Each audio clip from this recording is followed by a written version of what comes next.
Bir neçə gündür ki, ev vlogları, daha doğrusu mətbəx vlogları paylaşmırdım. İşlərim o qədər çox olur ki, vaxt eləyib video çəkə bilmirdim. Və ev vlogları çəkməməyimin səbəbi də evin yarı remont olmağı, bir də əşyasının az olmağıdır.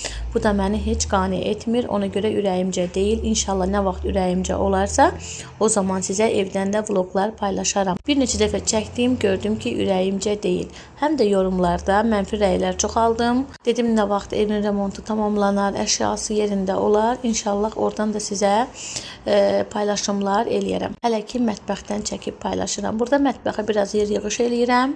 Yəni işlədiyim üçün vaxtım olmur, ancaq axşamlar evə vaxt ayırıram. Mənim işim də onlayn işdir. İşimi soruşanlar olur. Yəni bu şəxsi iş olduğu üçün sosialda paylaşmaq istəmirəm. Rayondan mənə yarpaq gəlmişdi. İndi isə bunları necə hazırlayıram sizinlə bölüşürəm. Əvvəlcə yarpaqları dəstələyirəm. Üzərindən qaynar su əlavə edirəm, qapqaynar. 15 dəqiqə gözlədirəm. Sonra suyunu sıxıram, paketlərə yığıb qoyuram buzluğa. Və istəsəniz bankaya yığıb arasına duz səpib belə də sıxıb ağzını götürə bilərsiniz. Burada isə biraz dedim dolma eləyim, ətli dolma. Geçən dəfə yalançı dolma eləmişdim. Yarpaqları bu üsulla eləyirəm. Çox qəşəng olur.